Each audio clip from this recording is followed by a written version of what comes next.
जानिए हर सच की कहानी दिनेश ठक्कर की जुबान, आपके अपने नेशनल न्यूज इंडिया पर। जिस तरह के आरोप लगे आसाराम जी बापू पे, क्योंकि ये गुरुकुल में ही, उनके ही गुरुकुल में पढ़ने वाली एक लड़की ने आरोप लगाए, काफ़ी गंभीर आरोप लगाए। तो हम सब लड़कियां जो अभी बापूजी के लिए बोलती हैं वो क्या है, और उसका सबसे ज़्यादा प्रमाण है ये हमारा उत्तरायण पर्व शिविर। इसमें लाखों की भीड़ है, आप खुद देख सकते हैं। मैं कहती हूँ अभी मीडिया वाला इसको रिकॉर्ड करना चाहिए कि उनका ये रिकॉर्ड टूटना चाहिए कि बापूजी के आश्रम में हमारे को इतना अच्छा लगा है कि इतनी भीड़ है, और हमारा सबसे बड़ा त्योहार यही है। कोई किसी को छू दे तो बलात्कार हो गया। आप मेडिकल रिपोर्ट पढ़िए लड़की की, कुछ भी नहीं है उसमें, कुछ भी स्क्रैच भी नहीं है बॉडी पे उसके।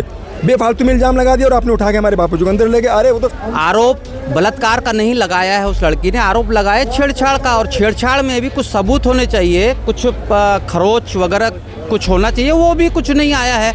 लड़की का जो मेडिकल रिपोर्ट है उसमें उसका ना तो फिजिकल हेरेसमेंट है, ना तो रेप की पुष्टि है, उसके बाद भी उसको आजीवन सजा दिया। ये हमारे देश के कानून समझ से बहुत परे लगता है। ये आरोप जो है वो लगाए गए हैं, और हर युग में ऐसा हुआ है। जो बड़े बड़े संत हुए हैं सभी पे आरोप लगे हैं, लेकिन समाज ने किसी आरोपों को आज तक नहीं माना है, और बापूजी के ऊपर लगे आरोपों को भी समाज नहीं मान रहा है। उसका प्रत्यक्ष उदाहरण उनके आश्रमों में ये लगा हुआ भीड़ दिख रहा है। तो मेरे मत के हिसाब से जो जितने भी इल्ज़ाम जो झूठे लगाए जा रहे हैं आसाराम जी बापूजी पर, वो सर्वदा निरर्थक है। हमने तो यहाँ पे अच्छे संस्कार ही देखे हैं और हम लोगों को लाभ मिला है, इसीलिए तो 32 साल से अभी तक जुड़े हुए हैं। अगर लाभ नहीं मिलता तो इतने सारे लोग, आज भी आप देख सकते हो कितनी हज़ारों की तादाद में, लाखों की तादाद में लोग बापूजी को मानते हैं, तो ये ऐसे ही थोड़ा ही मानेंगे। लेकिन बापूजी के ऊपर मेरी जो श्रद्धा है वो कभी हटने वाली नहीं है। दुनिया को क्या पता है, दुनिया तो कुछ भी बोल देगी।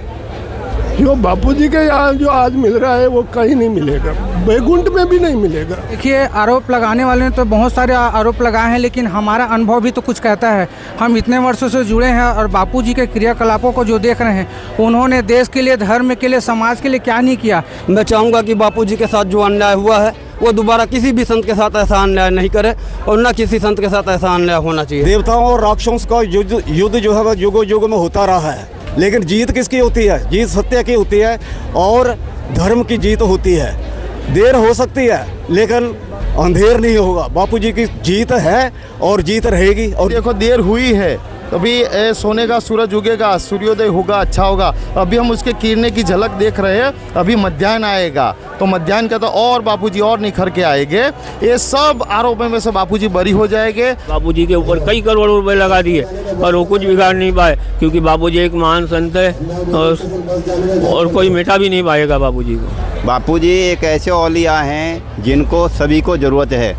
जैसे अपने इस्लाम धर्म में यकीन की प्रधानता है, यकीन मानना अल्लाह है, लेकिन जीते जागते चलते फिरते अल्लाह को मैंने देखा है वो बापू के रूप में। और सारे पेड़ों की कलम बना दो, पूरी धरती का कागज बना दो, और पूरे समंदर की शाई बना दो, फिर बापूजी का तो अपन लेखन लिख ही नहीं सकते।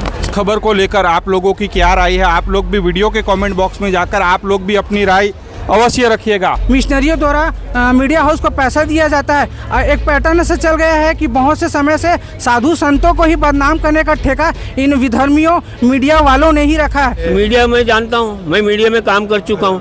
हाँ, मीडिया का मैं खुद ही जानता हूँ। मीडिया का कुछ टटवाते हैं, पैसे लेना पड़ता है, पैसे लेके काम करते हैं। अभी मैं करोड़ों रुपए किसी को दे दूँ और उसके बाद बोलूँगी इसके प्रति ऐसा कर दो, तो मीडिया वैसा चलाएगी, और वो हो रहा है। और जो लोग लेकिन समझते हैं, आज करीब करीब सब लोग समझने लगे हैं कि बापूजी को फंसाया गया है, ये फैब्रिकेटेड केस है। यानी कि झूठा आरोप लगा के कितना भी सीधा करना चाहिए मीडिया वाले। एक ने 10 ने 1000 मीडिया वाले आए, बापू बापू है। कौन महापुरुष है कि जिस पर आरोप नहीं लगाया है? सभी महापुरुषों पर लोगों ने आरोप लगाया है, और बापूजी पर भी वैसे आरोप लगे हैं, मगर हमारे बापूजी निर्दोष है और निर्दोष ही रहेंगे। और जितने भी लांछन लगाने वाले हैं वो ना जाने कहाँ चले गए, कहाँ मिट गए।